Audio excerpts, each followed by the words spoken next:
Welcome to the intimate room of Fahoome. And now, an intimate story in the intimate room of Fahoome. And the intimate story begins in 2015. 2015 is the year that I snuck into Trump Tower. Okay. I snuck in with my cousin. We had found an article online. I believe it was in Thrillist. The title was Top 10 Easiest Pools to Sneak Into in Chicago. Okay, so it was August of 2015. Donald Trump had announced his run for the presidency.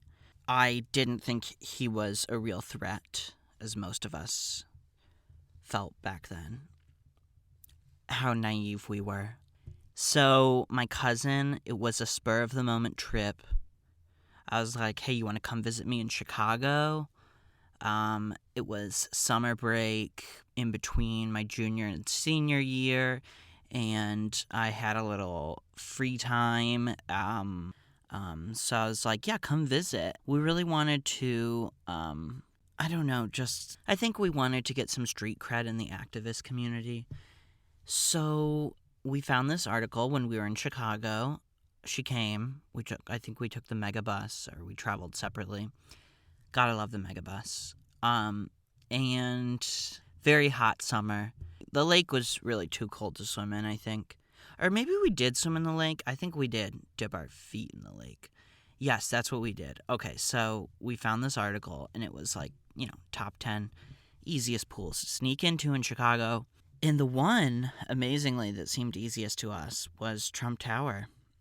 I think we also really wanted to stick it to the man and really buck the system. So the article, we didn't realize, was written by a white dude, and we're not white dudes. We're Palestinian, Pacifically. Anyways, back to the story. So we read this article, and the article, under Trump Tower, it said, easiest way to sneak into Trump Tower is you do like I did, the author of the article. And he was like, basically, you just dress up like a rich person and act like you have very important things to do, and you just don't really care what anybody says to you. Be talking on your phone. You can walk in the lobby. No one's going to check who you are in the lobby. Then you take the elevator up to the 10th floor or something, where that was the spa floor, and it said that in the elevator. So you get there, you get off, then you walk into these doors that say spa and pool, and that's the only desk you have to go past. So you can't really acknowledge the front desk people. Then you just go into these doors. There's a woman's door and a man's door on either side of the desk. Then you go in to those doors, and then you eventually find yourself in the pool area, and you get to just enjoy the afternoon. So we're stewing one day, and we're just like, let's do it. And so we made our way down to the beach. We hung out at the beach a little bit, and then we were debating it, and I think it was just kind of like a wanted to show off to each other. So we were like, let's do it. So we were able to walk. We were down at I think North Avenue Beach, and we could walk to Trump Tower from there. So started walking over. So we go in the main lobby, and this is very out of character for me to sneak into places, trespass. I'm not a very crazy person. Very anxious, actually. I don't smoke weed. I've never done drugs. Well, alcohol's a drug. I've done drugs. I've had alcohol before. What am I saying? I drink alcohol occasionally, but honestly, it's been a while. I don't go out on the weekends. Anyways, I'm not very adventurous. Okay, so back to the story. So we enter Trump Tower, we go in the main doors, and the article is right. You just go in. Then you go up the elevator, you get to the 10th floor, you get out. Bam, it's the spa. This guy and this lady were working there. We walk in, and they were like, "Oh, may we help you?" And we were pretending like we were talking on our phone, so we were like, blah blah blah blah blah. Yeah, anyways, Sarah, so that's fine. You can just have the kids come over that day, and we'll have a great time. And then you can hear these people at the front desk. They're like, excuse me, sir, sir, sir. So we got into the doors, and it's like this little like bathroom area, like a gym bathroom. A lot of doors weren't opening. Very scary. Anyways, I eventually found the door, which led out into the pool. And then soon after, my cousin, she comes out. I'm like, hey, what's up? We're like, oh my God, we did it. There was just a guy swimming in the pool with his kid. That was it. That was the only people using the pool. White as well. Everybody's white. Well, there was maybe like one employee who wasn't white. Anyways, I'm sure like the lower down the tier you go, the more people of color there are. So we go over to the windows, really cool view. You can see the river and like the lake and the river leading into the lake. And we take a selfie.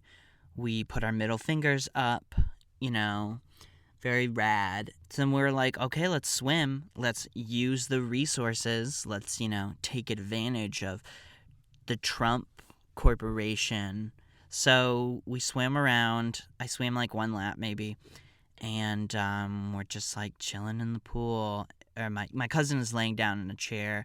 I'm swimming in the pool. And then these two guys walk in. Yep.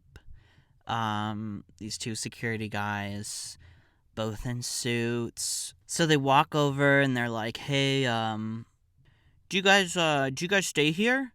And I was like, our friend does. So they were like, who's your friend? The story will return in a moment. I'm Ira Glass. In the next This American Life, two men from vastly different backgrounds find themselves together, stranded on top of a mountain in Colorado. One, a liberal from Manhattan. The other, a conservative from Indiana. The surprise? Just how much the two have in common. And the civil and respectful conversation that ensues. Tune in. This is NPR. And now, back to the story with Fahoome. So they were like, who's your friend? I think we were maybe like, oh, we don't want to give her name, And they were like, well, you have to give us her name because, we're security, blah, blah, blah. And so we were like, and I said her name. And I have a friend whose last name is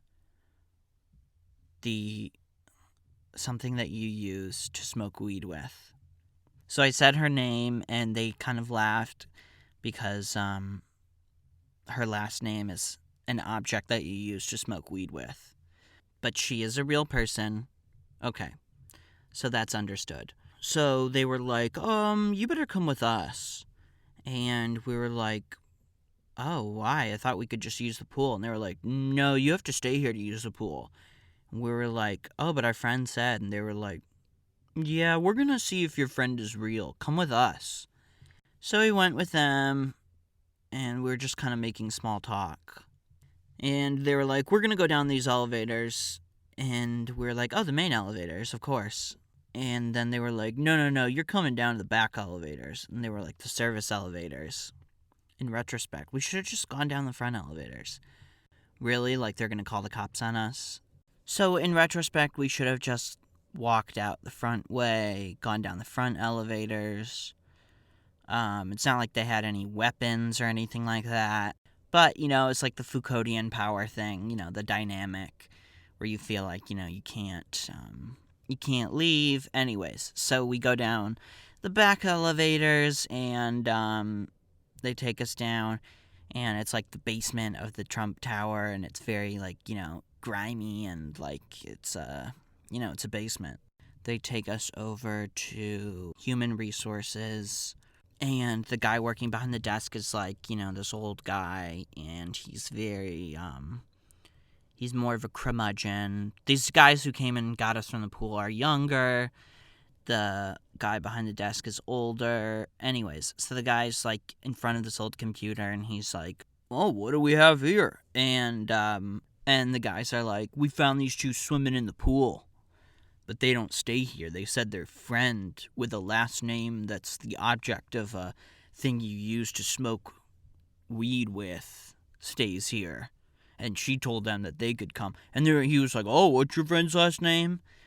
And I told them the object that you use to smoke weed with, which was actually her last name, is actually her last name. And so he looked it up, and of course, wasn't in the system. I kind of thought, like, maybe in that second, like, what if she did stay here once, and oh my gosh, she's in the system and we're saved. But alas. Anyways, there probably could have been somebody else with that last name, but they just didn't like us because we were a couple of Arabs, swimming in the pool. Anyways, so the guy's like, "Yep, she's not in the system. All right, what's the real reason you're here? Because we're going to call the cops if you don't tell us." And we got really nervous, and we were like, "Okay." They were like, "Come on, what's the real reason you're here?" We were like, oh. We tried the lie for a little bit longer. We were like, "I swear our friend told us," and they were like, "We don't buy it."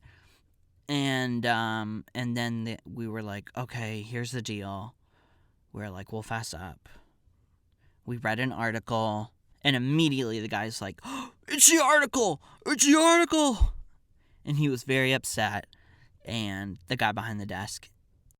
So obviously this article was making their summer, a living hell. So me and my cousin, honestly, were a little bit relieved that they know what the article is. Like, obviously, they know we're not, up to no good, doing something nefarious. And then the guys took our IDs, and they were like, "How do you spell your last name?" And I was like, "It's in there, it's on there." And then I was like, "FAHO, Anyways, they were just, obviously microaggressing at us. They were like, "You tell your friends that article is a bunch of crap, because obviously you tried and it didn't work, see?" And I was like, I just wanted to be like, well, it did work, We did sneak in, and we were able to get in. Really? They don't have some, like, freaking ID system for their elevators? Wow. Very sad. Okay, so the younger guys took over, and they were like, they just kept playing with us. They were like, "We might have to call the cops. You were trespassing on private property and blah, blah, blah." And we're like, "We're so sorry. Please, we won't do it again. Like, we're so sorry." So one of the younger guys takes over, and he's like, "Listen, I'm feeling nice today, so I'm not going to call the cops. But you could be anybody sneaking in here. You could be ISIS." And we were like, "Phew." We got out. And we were like, "Thank you, thank you." So he was like, "You tell all of your friends not to sneak in here." And we were like, "Yes, yes, yes, of course." And then they were like, "We got your names in the system, so if you ever come back here, like within 100 yards of the tower, like we could call the cops or blah, blah, blah." And we were like, "Okay." And I was like, "Oh no." Anyways, didn't really matter. Nobody wants to stay at Trump Tower. So they kick us out the back way. They spit us out. This door spits you right into Lower Wacker. And we're just walking. We're like, wow, that was surreal. Like, we're like, phew, we got out. We made it. No cops. No criminal record. Yada, yada. So we were, like, very relieved. So we went home. We were just kind of talking about it. Debriefing, really. And later that night, I was just laying there, and I was thinking to myself, I could be ISIS. And I really did think, I was like, I am a young, single Arab man. I fit the stereotype. I hate the West. Waiting for its downfall. Hate the U.S. empire. Can't wait for its demise. Sociologists predict that it will come about 2024, I believe. So that's exciting. Fall of the U.S. empire.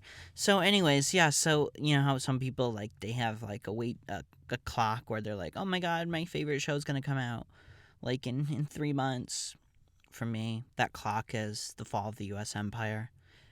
Anyways, I kid, I Josh, but yeah, it's one of those moments where I think you just like start to believe the racist like stereotypes about yourself, and you just it starts to become a reality, and it yeah, you actually start to believe it at a certain point. Um, Even though you don't, but you do. Anyways, lots of microaggressions, very Trump, you know. So, anyways, that was a great story to tell all of our friends and really show off. And it boosted my street cred by 30 points, which is a lot. And that was how I snuck into Trump Tower with my cousin in the summer of 2015. And that was how I snuck in to Trump Tower and swam in the pool. This was an intimate story in the intimate room of Fahoome. Thanks for listening. Toodaloo!